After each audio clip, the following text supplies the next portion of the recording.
Hey,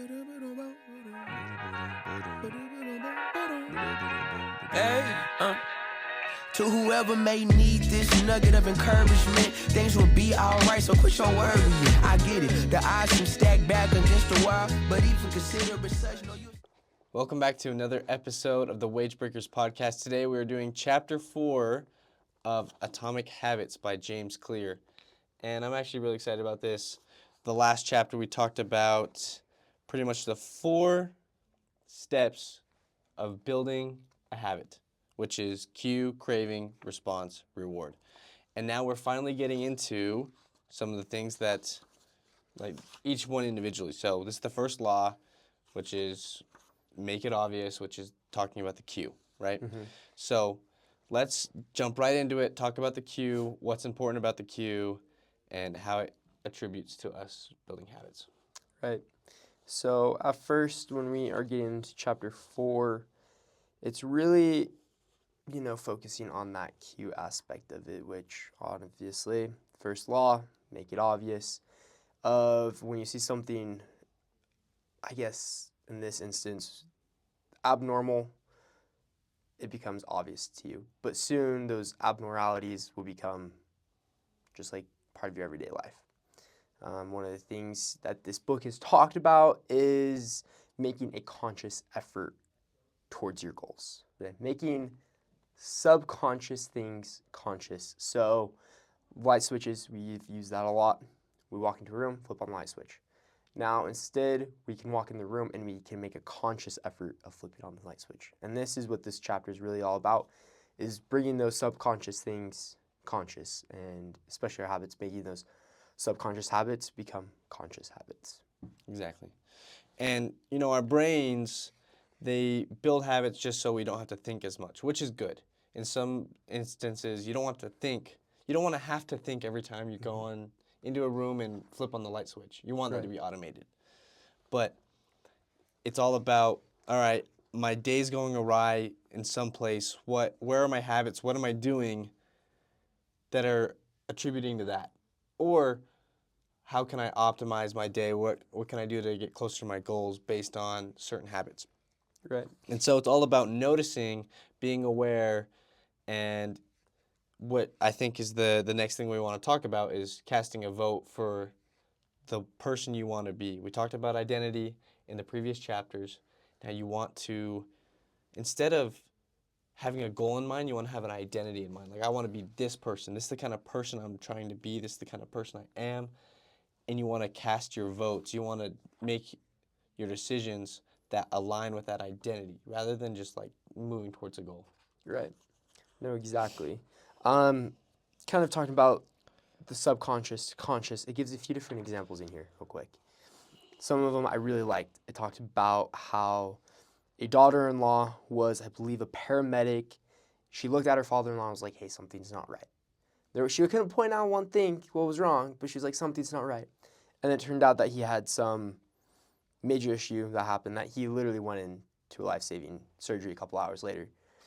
Talked about the Gulf War, of how this person looking at a radar could tell the difference between an enemy missile and their own jets, even though they looked identical on the radar.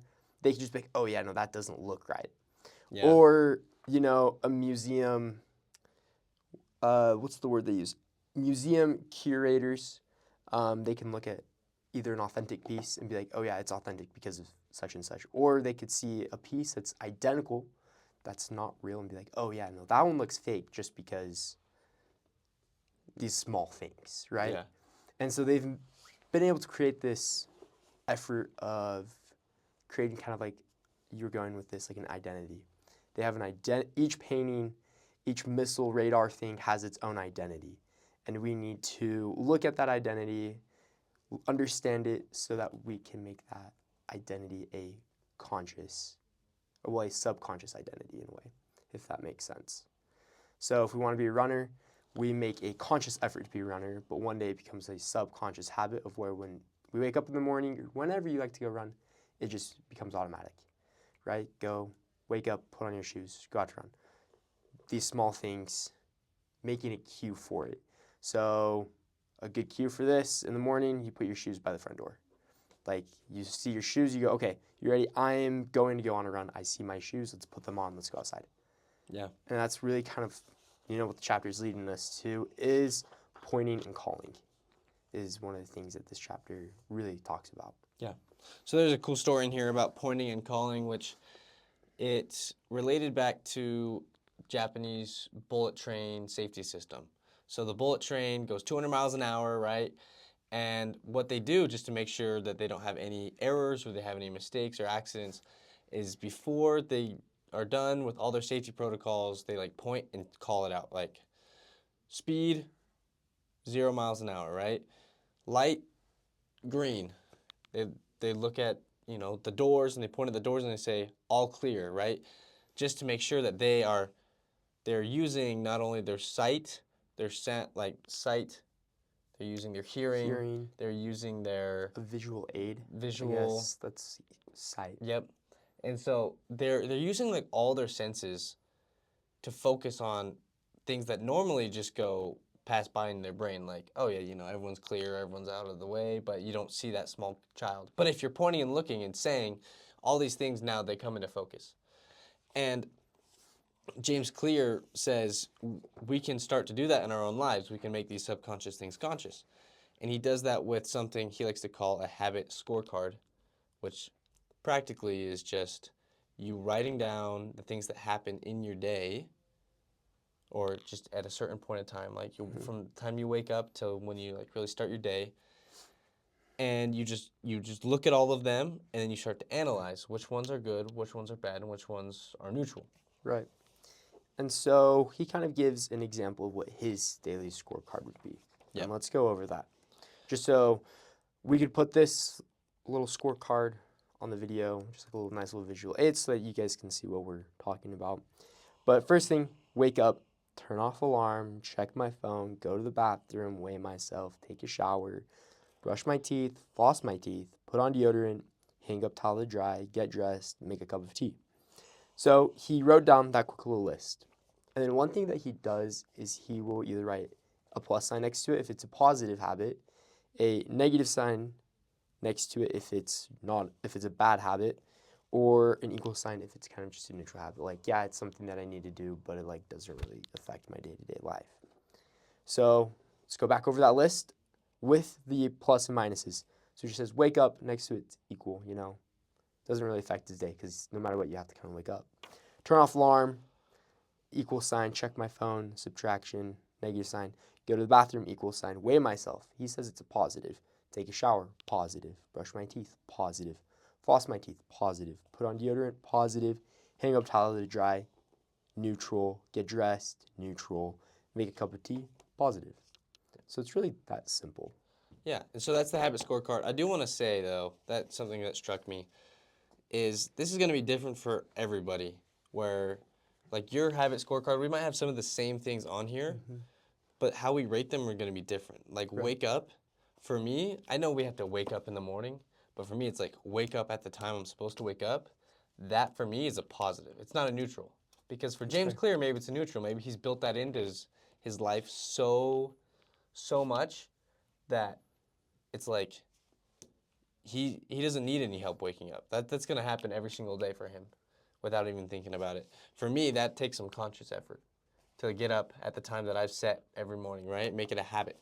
Right. So that's going to be different for me. I'm sure that you have some other ones, or throughout our day we have some other ones. But something I do want to say is that a habit scorecard isn't just for the morning. It's not just for the night. It's for any time that you might think, hey, I can be a little bit better at this time. Maybe there are some habits in here that I want to get rid of, or some habits I want to develop in this area. So whether it's getting home from school, getting home from work, and you're like, I just feel kind of sluggish at this time, maybe do a habit scorecard for that time period. Right. And one thing I want to implement this coming week from like here on until like Sunday night, I want to sit down and write a habit scorecard of my day previously. So then I can see the positives, the negatives, and the neutrals of the day that I had before. And then do that for a couple days and see where I struggle most. And then for that next week, I set a small goal of changing my identity in a certain area. And then I write a scorecard every day for that following week and see how I've improved. because I think that's a good visual cue of, positive change or negative change. Be like, oh, I didn't follow these goals, and so my day or my week turned out to be like this. Yeah. Or I implemented and made a conscious effort of these goals, and it impacted my week in X and Y way, right? Yeah. So I think that's something we can really do to help us to create that visual cue or a visual aid to help us to change to become the person or the identity that we want to be. Awesome. Yeah, so this chapter doesn't give us a whole lot of actionable tips on how to start a new habit. This is more about noticing and being aware of the habits that you have. The next chapter is a great title. It says The Best Way to Start a New Habit. That is chapter 5. We're eager to read that, get back to you guys, and share with you guys a little bit more about that. Yeah. Stay tuned for chapter 5. Peace.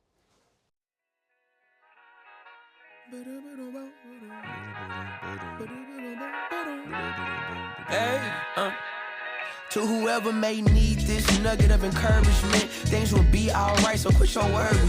I get it, the odds seem stacked back against the wall, but even consider it such, know you'll stand tall. Sat and watch from the sidelines one too many times.